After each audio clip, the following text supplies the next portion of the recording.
Hey guys, it's Jordan here from SwitchWatch. How are you all doing today? Now today's review is of Pode on the Nintendo Switch. Thanks to the publisher for providing this review copy so I can tell you if it's worth your hard-earned cash or not. Now without any further messing about, let's just get on with it. With all the big announcements and hyped up releases happening this week, it may be easy to forget or lose sight of some of the little gems that have or will be gracing the eShop. What with the huge juggernauts like Fortnite or the ultimate indie darling Hollow Knight popping up on your Switches, you may be forgiven for not noticing a game like Pode. With a very simple story, the game kicks off with a cutscene of shooting stars falling from the evening sky. One such star lands on the ground next to a cute little rock. No doubt feeling a little unhappy about the landing and wanting to return to the sky, the rock volunteers to guide the star up a mountain that leads back to the sky.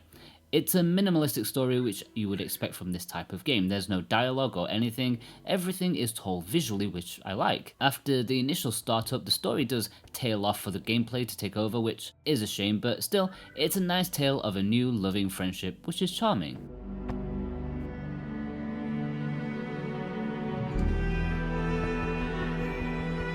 Pode is primarily a two-player couch co-op puzzle game adventure. As stated, the game follows two strangers, a rock and a falling star. Together, these two little dudes must cooperate by taking advantage of each other's abilities.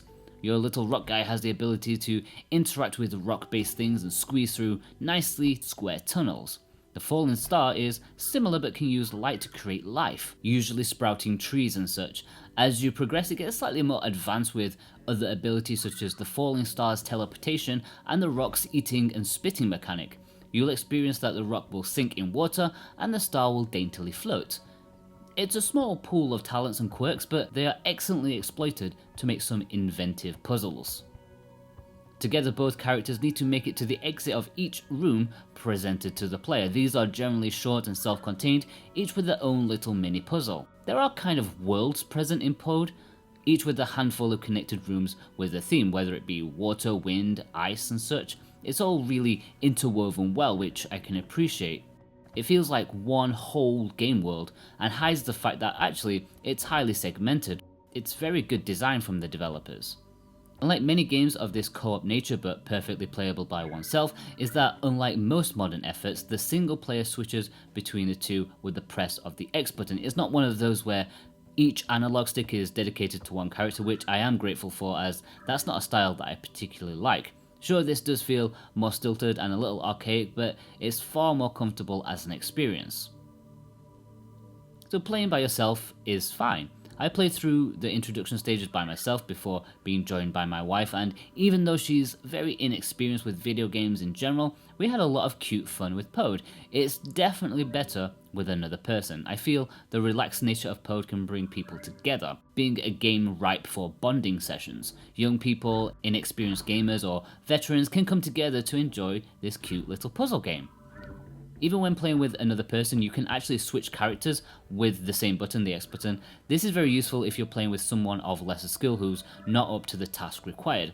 You can switch between characters, allowing them to handle the easy thing while you do something more difficult. The beginning of the game is very welcoming to new players. There's no tutorial as such, but it's woven nicely into the early stages. It really eases you in to showcase what this game is really all about, and that it's a very relaxing game at heart.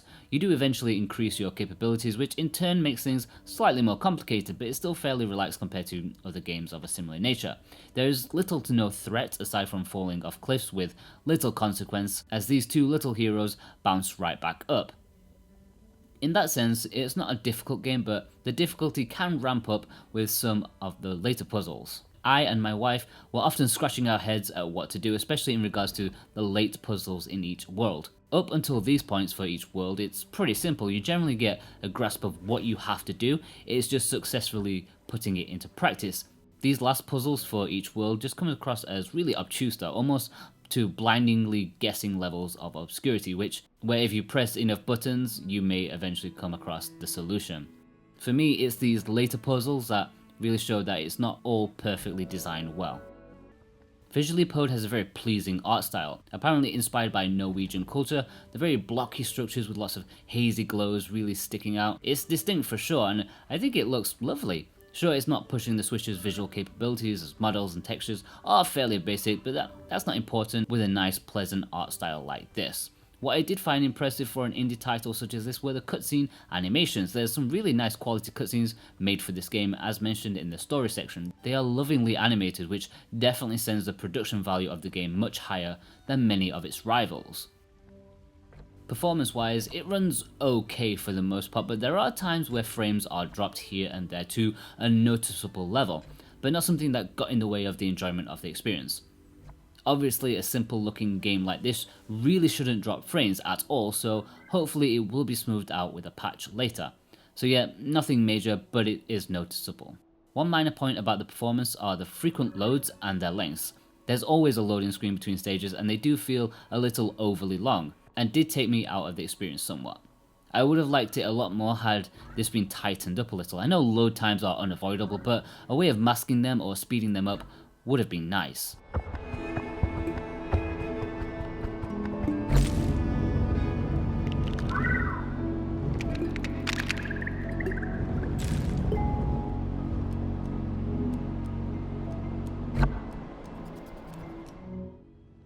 In the audio department, you have a very simple, almost somber sounding affair. The music composition is very nice, if a little too sorrowful with its distinctive cello and slow pace.